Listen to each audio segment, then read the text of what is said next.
I'm here with Dr. Koutsougiaris. He's our department head here for computer science and industrial technology at Southeastern. And he's also a big participant in the DARPA Project. So, Dr. Koutsougiaris, could you tell us a little bit about the DARPA Project, what it's about? The Grand Challenge, it was initiated by DARPA, and it was a project to build autonomous vehicles, completely autonomous vehicles. This is something that was not done before. Nobody had made a vehicle that will do a substantial distance. In the case of the Grand Challenge, it was 132 miles. Wow. A substantial distance completely autonomously, without any contact with a vehicle, in totally unknown and unrehearsed terrain. So the Grand Challenge rules were a course that was completely unknown until the beginning of the race. At the beginning of the race, the vehicles were loaded with CDs having GPS waypoints. The GPS waypoints were determining the route that the vehicles had to follow. Mm-hmm. It was somewhere in the Mojave Desert, and at that point, the beginning of the race, it was the first time everybody would get any idea about where the vehicles were going. Now, every GPS waypoint had a certain tolerance associated with it, mm-hmm. usually about 4 feet to 6 feet, somewhere there. And every vehicle had to hit within that tolerance all the waypoints one by one and come back. Now, there were originally about 200 teams that participated, about 200 teams entering the competition.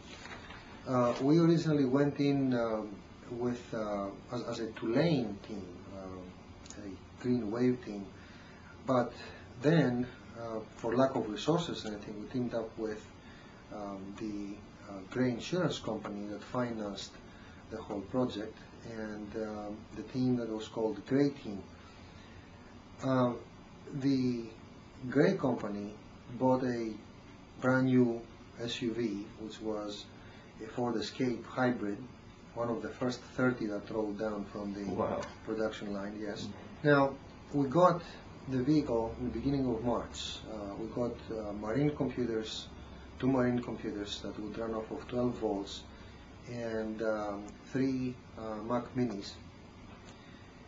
And we developed a network inside the car, and since it was a hybrid, we had clean power to draw from the battery of the car.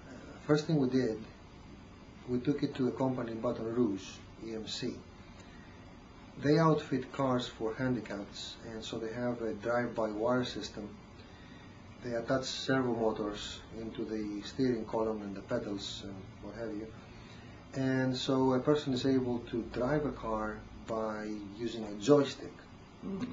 Now, then we took the joystick away and we connected the harness onto the computer with an I/O board. Mm-hmm. So now the computer was able to send the signals that otherwise you would send with a joystick to the servo motors. Mm-hmm. So then it was a matter of writing algorithms that would produce the signals and send them to the servo motors so you can have the car driving. Of course, things are not quite as simple as that. Right. Yeah, because in order to write algorithms that would produce the signals, you had to have sensory information. Mm-hmm. Okay? You have to have information about where you are at any given point, what speed do you have, what direction you're heading, even your roll and pitch and what have you. You have to know what's ahead of you. You have to know whether you're about to hit something, all right, so that you can develop algorithms to try to steer away from it and avoid it. So now you have to do all that within all the constraints of having to remain within certain tolerances from your waypoints. So the part that we really built was the network, the computer network that was inside the car, and the software that runs the whole thing. That does the reading of the INS and GPS information so that you know where you are at any given time. It does the reading of the LiDARs that tells you what the environment looks like. But then the software would have to put everything on a common frame of reference. Okay, knowing where you are, create a coordinate system, locate it on your car, and put everything that you observe on that coordinate system. That's a lot of computation. It is. Right. Then, once you've done that, you have to analyze all this information and try to find out that there are things protruding from the ground. That there is a tree over there.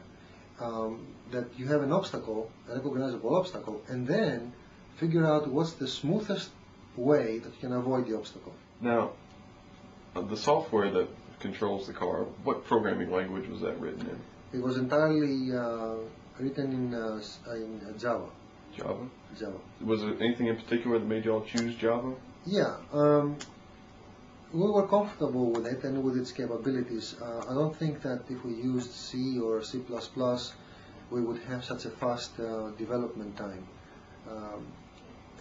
Also, the kids that were programming the car were very comfortable with it, and it proved to be an excellent choice. Very fast development time, reliability, handling threads and what have you, and